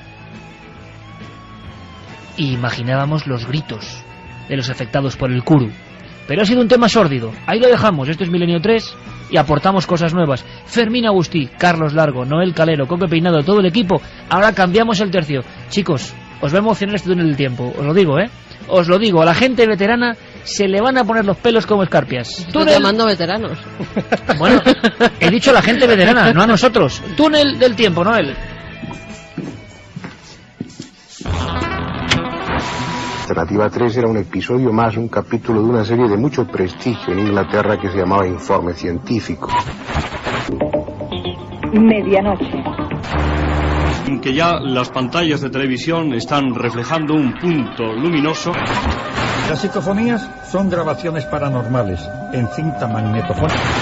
Los archivos aproximadamente 3.000 casos de encuentros con los humanoides. Esta noche, mágica. La Cruz del Diablo, de Gustavo Adolfo Bécquer. Que el metal se está fundiendo y dice que pronto se convertirá en algo así como plástico. Concretamente esta cuchara que tengo en la mano es nueva totalmente. El túnel del tiempo. Buenas noches. ¿Qué tal, Iker? Buenas noches, aquí estoy. ¿Tú conocías la historia del Kuru? Pues no, y me he quedado absolutamente impactado. Menudo tema. Buen tema, pero el que viene ahora, querido amigo, no se queda corto, Mira, voy a poner una sintonía y ahora me cuentas de dónde procede. Hay dos sintonías importantes, históricas, esta noche. Vamos a ponerla. Yo creo que es muy difícil que alguien acierte, Carmen. Repite vías de contacto rápido por si hay gente que justo conecta ahora, porque si alguien acierta esta sintonía, ya me da algo. Milenio 3 con número @cadenaser.com, www.cadenaser.com o 27699, palabra clave milenio, espacio y vuestra respuesta. ¿Porque tú lo vas a adivinar o no? Yo porque ya lo sé. No, pero es que son dos programas diferentes. Hoy hacemos homenaje a dos programas diferentes. A ver, son programas de televisión. Ponlo, yo te digo. Venga, vamos allá. Tocadas por la orquesta del maestro Ibarbias. Qué grande Santiago Camacho. Diego Marañón también es muy joven, compañero, directísimo, el presentador. José María Íñigo. Ni más ni menos. Nos cuadramos aquí, ¿eh? Sí, tengo que decir que a Santi le ha traicionado el subconsciente porque esto no es directísimo, esto es estudio abierto. La de directísimo vendrá luego. Es verdad. Y por cierto que esta sintonía a lo mejor a la gente más joven sí que le suena, porque si te fijas bien, la base es la que sirve de sintonía también a la serie Futurama, del creador de Los Simpsons. Qué bueno, es que ahí está el truco, es que yo he dicho, lo he dejado caer, digo, directísimo, sí, y además es la misma persona con los dos programas. Luego vendrá directísimo, pero este es un poco la antesala, Santi, son parecidas las sintonías realmente. Esto es un año antes. En nuestra propia cabecera del túnel del tiempo hay un momento álgido que es Íñigo con Uri Geller. O sea, pocos momentos de la historia de televisión española, en tantos años, en más de 50 años, como el de Uri Geller con Íñigo. Pero todo parte de esta sintonía, de un programa del año 74, con audiencias escalofriantes y donde se tocarán los misterios, Diego. Sí, exactamente, esta sintonía tan psicodélica que es de Pierre Henry, un compositor francés, y que pertenece, como decimos, a Estudio Abierto. Han pasado 40 años, Iker, y yo creo que si hace unas semanas hablábamos de Balbín, podemos decir que la pipa era Balbín, lo que el bigote es al protagonista del túnel de hoy, ¿no? A José María. Y la corbata ancha y los decorados... bien curiosos. Era un programa realmente muy moderno para la época. Comenzó el 12 de marzo de 1970 en la segunda cadena. Los responsables de Televisión Española no quisieron arriesgar y dijeron, bueno, si el programa va mal, por lo menos vamos a colocarlo ahí un poquito de tapadillo. Y evidentemente se equivocaron. Todos los miércoles daba comienzo un programa que era realmente complejo, e Íñigo siempre lo dijo, ¿no? Que había que ser un poco malabarista para poder dominar un poco todos los palos. Había que hablar de todo, ¿no, Diego? Sí, exactamente. Lo mismo se te juntaban Lola Flores, que aparecía un señor que hacía conciertos tocando con los nudillos en una puerta. Era un programa realmente impresionante. Sí. Y Testigos del Misterio. Vamos a hacer una cosa. Primero, para que los más jóvenes se den cuenta de que, bueno, en el tiempo televisivo de audiencias, desde luego cualquier pasado fue mejor, en el sentido de que las acumulaciones eran inimaginables hoy. Íñigo, el gran José María Íñigo, que empezó como discjockey en Bilbao, que contaba que tenía un programita de 5 minutos, que luego se lo pasaron a 15, que luego 1 hora, que luego 1 hora todos los días. Un tío perseverante donde los haya. Íñigo, bueno, pues nos habla de las audiencias. Vamos a escucharle, Diego. Vale. Es decir, aparecía alguien en televisión y al día siguiente lo conocía toda España. Pero directamente, de la noche a la mañana. Dices que empecé yo. Cuando yo empecé era director de programas Adolfo Suárez. Pero en audiencias millonarias. Es decir, todo el mundo que veía la televisión nos veía. Y había una lista, una especie de audiencia que era el índice de aceptación de la audiencia. Es decir, partiendo de la base que el que ha visto la televisión te ha visto porque no hay otra, le ha gustado lo que ha visto, y ahí estábamos peleándonos por te ha gustado lo que ha visto. Estaba Balbín y yo. Nos lo peleamos los dos en la segunda cadena. Fíjate que al principio ni siquiera se cobraba la publicidad en la segunda cadena, hasta que empezamos nosotros. Con ese auténtico orgullo, Íñigo, año 74, segundo canal. Por favor, si recordáis los programas de Íñigo, si recordáis los momentos sublimes, ¿cuál fue vuestro momento? Si os funcionó el reloj con la historia de Uri Geller. Si estabais ahí, tenemos que saberlo esta noche. Diego, empezamos con material duro, profundo, auténtico, entrañable, porque aquí viene un viejo maestro honorable en el mundo de la ufología, y es que el 74 fue un año de ovnis en España, de casos muy impresionantes, y por lo tanto estaba ahí el mundo de la ufología presente en aquel plató también. Y esta entrevista de 74 es una muestra. Sí, exacto. Se trata de Antonio Rivera, ¿no? Que era un poco la figura recurrente a la que llamaban todos los programas. Pues estuvo en La Clave, estuvo en multitud de programas de primer nivel de aquella época, cada vez que había que hablar de extraterrestres, de platillos volantes, del fenómeno ovni. Lo que vamos a escuchar salió en antena el 5 de julio de 1974. Ojo a la fecha, porque realmente hablar de todos estos temas por aquel tiempo era realmente novedoso. Aunque se está viviendo una oleada de casos sorprendentes, casos clásicos como el de Dan Sánchez, el de Maximiliano Iglesias, el de Cristóbal Muñoz, encuentros en la carretera, quemaduras en el campo, estaba en ese ambiente. Y bueno, el sonido no es el mejor, son viejas grabaciones, pero merece mucho la pena acomodar el oído, como se hace con las psicofonías, pero es Antonio Rivera, que yo creo que no ha aparecido prácticamente, excepto en el primer túnel del tiempo, en su disputa tremenda con Benítez, con el tema Caballo de Troya. Rivera en su salsa, era el gran ufólogo español, año 74, José María Íñigo, y millones de audiencia escuchando esta conversación. Señor Rivera, es absolutamente cierto que los platillos volantes existen. Bien, yo tenía formulado la pregunta de otra manera. yo diría que existe un fenómeno llamado ovni. Y este fenómeno es real. Este fenómeno deja huellas en el entorno físico. Este fenómeno apaga motores de automóviles. Este fenómeno apaga luces de los vehículos también. Este fenómeno produce efectos psicosomáticos en los testigos. Efectos que van desde un simple hormigueo a la parálisis total. Luego es un fenómeno que tiene una existencia objetiva. ¿Ha tenido usted la oportunidad de contemplar alguno de estos aparatos? Sí, muy recientemente, precisamente cerca de donde vivo, regresando de noche a mi casa, en automóvil, mi mujer me llamó la atención hacia la observación en el cielo. Esta observación ha sido muy reciente, o sea que no ha sido más que una corroboración de lo que yo ya sabía que existía. ¿Están en todas partes o tienen predilección por alguna zona determinada del planeta? Yo creo que tienen predilección por las zonas rurales y desérticas. Y ante este fenómeno, ante esta realidad, ¿qué debemos hacer, señor Rivera? ¿Sentir más curiosidad o angustia?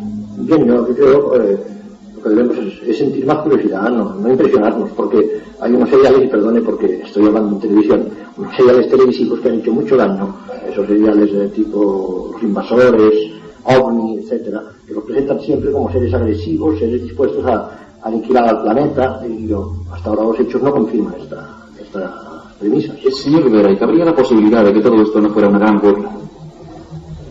Cabría la posibilidad, sí, efectivamente, pero yo felicitaría a personas que han montado esta burla tan fenomenal durante 27 años. Que Santi se le van los dedos, Santi, con la guitarra. Harry Hatch, estaban los hombres de Harrelson en mi época. Es todo un estilo. Claro. Sí, esto es la banda sonora de Shaft en África. Shaft en África. Sí, señor. Y esto es directísimo. Esto es directísimo, sí, de Johnny Pate. Hemos escuchado a Rivera, los ovnis, ¿con qué educación? Íñigo, preguntando, sabiendo, claro, toda España se concentraba a escuchar a personas de lo más interesante y de lo más variado. ¿Cómo ha cambiado la tele, Dios mío? ¿Cómo ha cambiado la tele? Nadie se grita. Lo curioso es que pasa un año, llegamos al 75 y parece que esta sintonía y este programa que forma parte ya de, digámoslo así, el inconsciente colectivo televisivo de un país, llega el boom, llega directísimo y cambian cosas. Sí, cambian cosas. Digamos que en principio cambia la cadena. Pasan del segundo canal, pasan al horario estelar de la primera cadena de televisión española. Íñigo siempre explicó que Directísimo fue, digamos, una secuela de Estudio Abierto, pero con más dinero, ¿no? Con el presupuesto suficiente como para permitirse invitar a no al señor que tocaba la puerta y que te hacía un concierto con los nudillos, sino a personajes ya con un cierto nivel. ¿Que cómo los conquistaban? Pues es curioso, porque nunca les pagaron un céntimo a ninguno de los invitados. Los invitaban a Madrid, los llevaban a una corrida de toros, los invitaban a comer los mejores platos, digamos, de la capital, y ahí se quedaba la cosa. Qué curioso. Pero hablando de toros, antes de entrar en el misterio y conocer a un personaje fascinante, hemos escuchado a Rivera. Los toros a veces se presentaban, o los toreros, en el plató Directísimo, y en alguna ocasión llegaron a las tortas a darse de bofetadas prácticamente en vivo, y creo que es uno de los momentos de televisión también más impactantes, ¿no?, para quienes lo vivieron. Yo no sé si Santi llegó a vivir esto, es el año 75 y va a ocurrir algo en plató en directo Directísimo, ¿no, Diego? Sí. Digamos que cuando la gente dice que cómo ha cambiado la televisión, dices, bueno, viendo esto, claro. hay que ver que había algún cierto precedente. Sí, se trata de una entrevista que José María Íñigo quería hacer a las dos figuras del toreo, digamos, más destacadas por aquel entonces, que eran Palomo Linares y Paco Camino. No los pudieron sentar juntos, tuvieron que hacerle primero la entrevista a uno y la entrevista a otro. Lo que pasa es que cuando estaba hablando Paco Camino, irrumpe en el plató Palomo Linares porque no le gusta lo que está escuchando, y fuera de cámaras se provoca una pequeña tangana que las cámaras recogen levemente antes de que Fernando Navarrete... ¿A puñetazo limpio? Sí, a puñetazo limpio, antes de que Fernando Navarrete se vaya a publicidad como alma que lleva el diablo. Esto es 30 años antes, 35 años antes de Sálvame y todos estos programas. Sí, señor.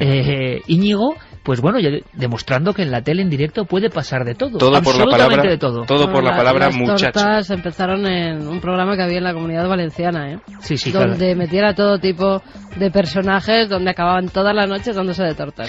Con gran audiencia, claro. Sí, con gran audiencia. Pero por favor, la palabra muchacho, que es algo como inocente, aquí provoca un tsunami, la hecatombe. Palomo Linares, Paco Camino, porque hay que ver el momento de la historia en la que estamos. Año 75, ocurrió así, vais a escucharlo. ¿Qué pasa entre ustedes? ¿Qué pasa entre vosotros? ¿Entre quién? Entre Palomo Linares y Paco Camino. No pasa nada. Hombre, este muchacho, pues... ¿Cómo que este muchacho? Hombre, este chico, porque es un muchacho joven. Bueno, muchacho no. ¿O respeta o no nos respetamos, eh? Momento, si me permiten... No te vayas a pasar. Si me permiten... ¿Pasarme de qué? Sí, de muchacho Palomo. Porque tú sabes que de muchacho yo no. Palomo. Yo soy un tío, a lo mejor más que tú. No me llames muchacho. Pero una cosa, mira, me permitís los dos, por favor, ahora mismito, en la puerta, nos partimos la boca en la puerta. No, delante de la gente. Pero eso no merece la pena. Eso sí. ¿Comprendes? Sí. Muchas gracias. Ahí.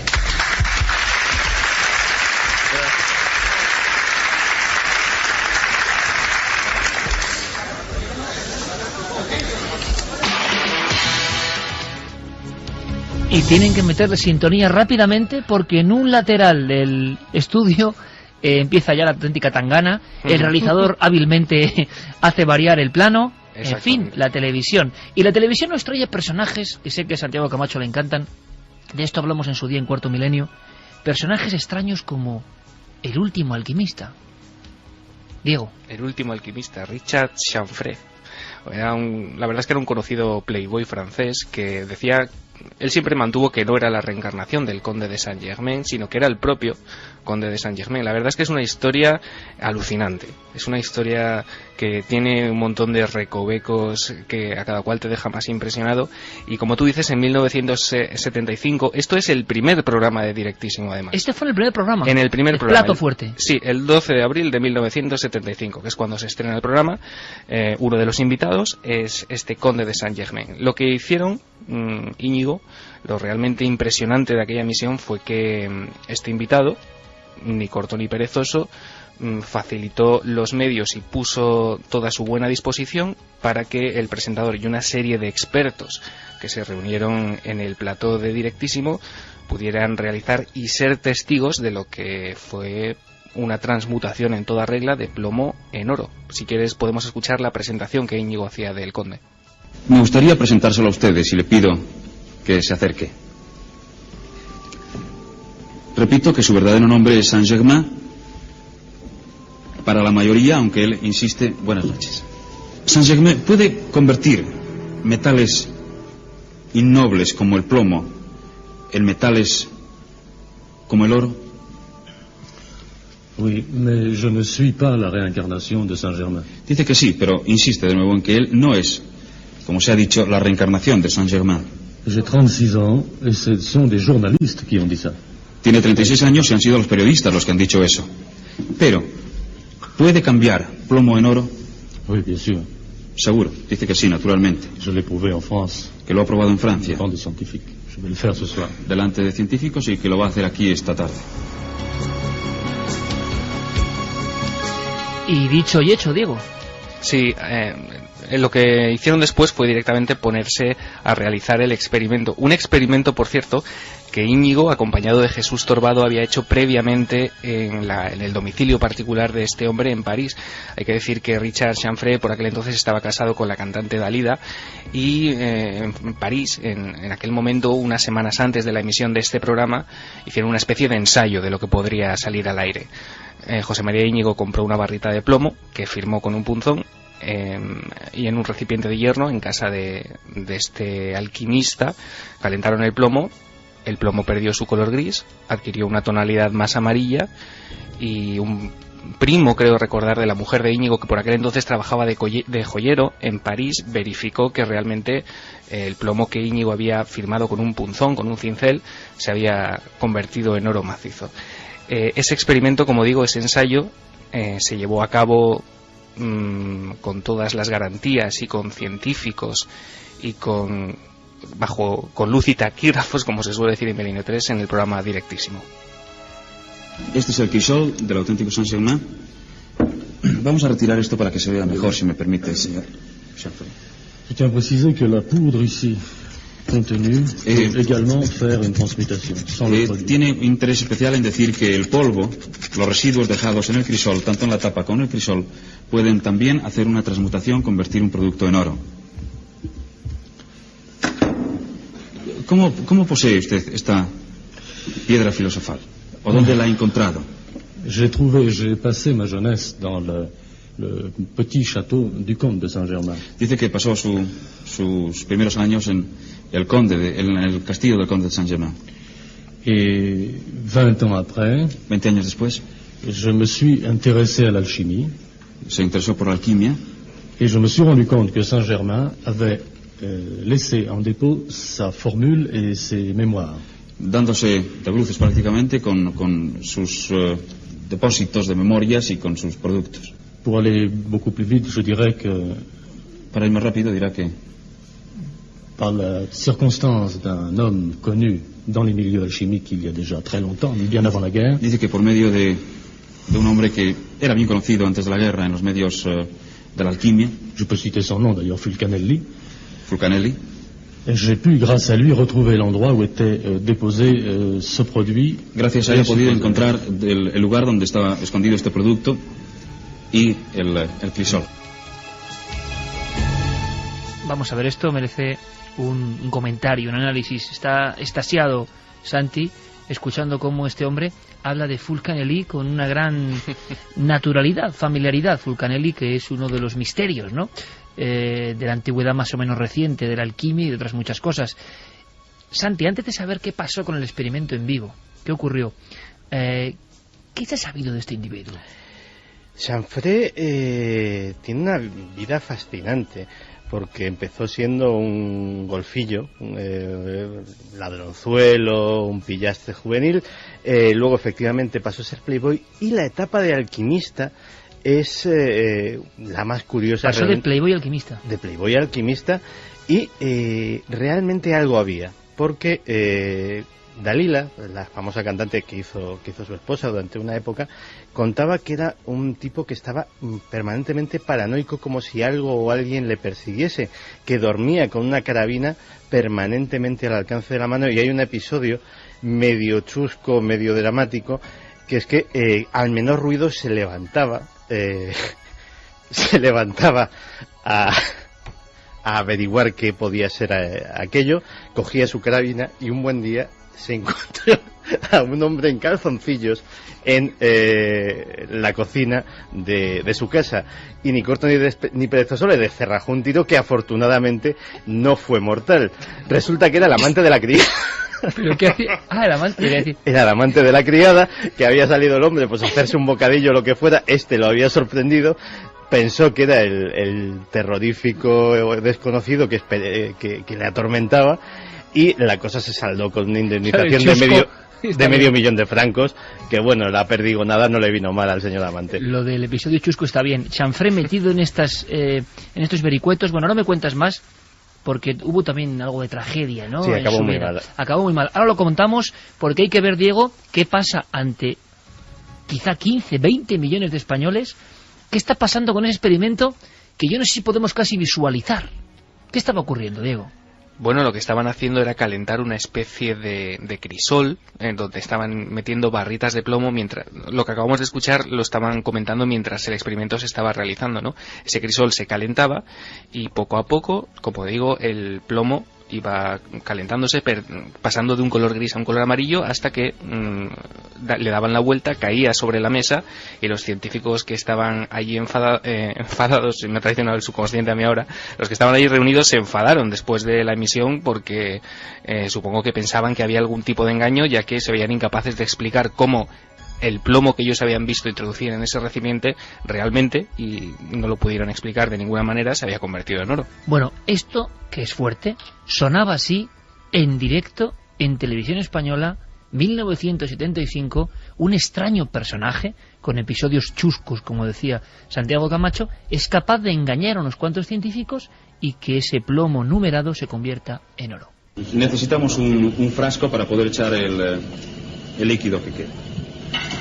El señor Saint-Germain ha pedido que sea yo el que haga lo que haya que hacer siguiendo sus instrucciones. Usted me dirá. El plomo lo han visto sus... Dicen que vamos a hacer lo mismo que haga él. Pasarlo por el anillo. Del anillo de las tijeras. ¿Así? Oui, hasta la moitié. Hasta la mitad. Dice que la base de la piedra filosofal es reproducir su propio peso la transmutación de su propio peso, ¿no es eso? Ese es lo que ellos llaman los alquimistas el 4 elemento de la materia. Y prefiero que lo diga usted, ¿qué es lo que ha hecho?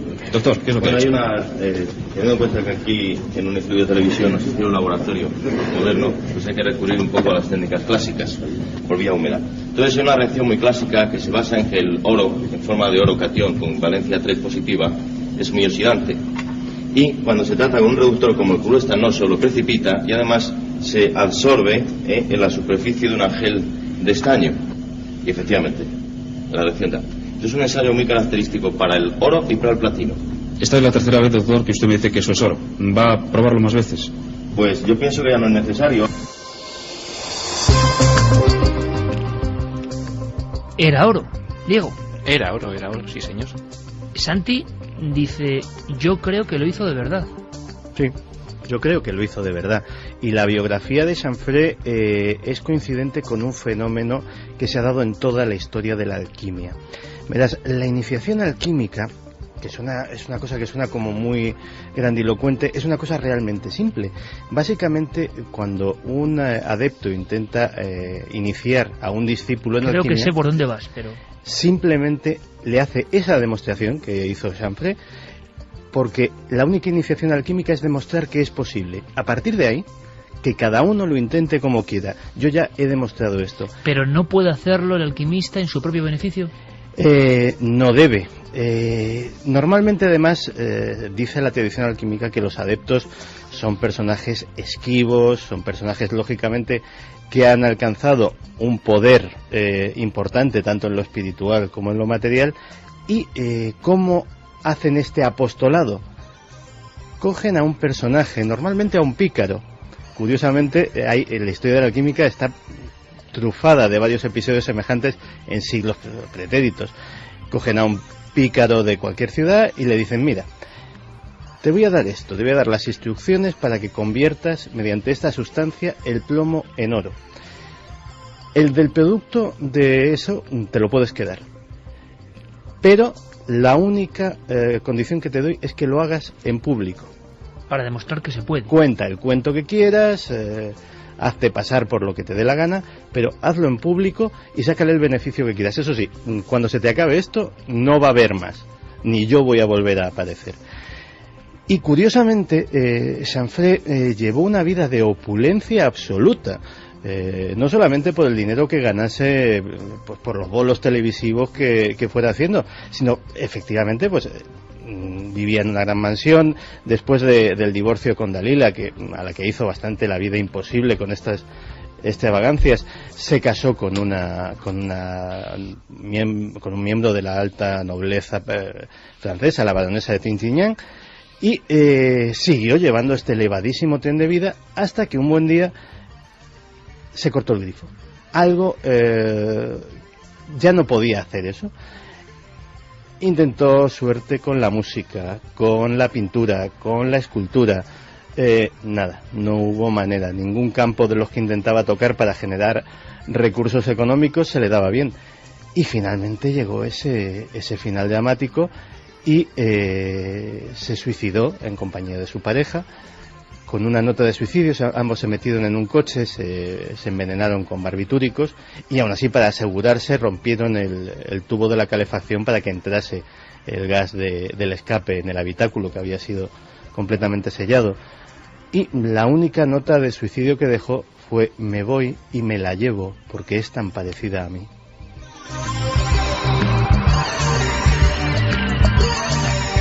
Bueno, pues a la vuelta, aparte de muchas más cosas y del sentido de esa encuesta, vamos a conocer algo más de Chanfray, un episodio de resurrección, a ver cómo suena. Y ¿qué tengo aquí? Verme en las manos. Pues tienes la portada de ABC y tienes a un Uri Geller muy jovencito. 9 de septiembre, 1975, y decía así el titular de ABC: tras su actuación en televisión española, Uri Geller, polémica abierta. Estamos todos de acuerdo en que nunca ha habido, creo, una repercusión social, nacional. Aquí Noel, Coque, Fermín, Carlos, es que no se pueden ni imaginar lo que fue esto, porque faltaba mucho para que, viesen la luz. Uri Geller hizo cosas de telepatía, retorcimiento de materiales. Una cosa que no se habla mucho, y lo vamos a escuchar a la vuelta, que es el instante en que miles de personas vieron cómo sus aparatos electrónicos o mecánicos volvían a activarse, y nosotros llegamos a conocer a Uri Geller. ¿Sí? Hay que contarlo.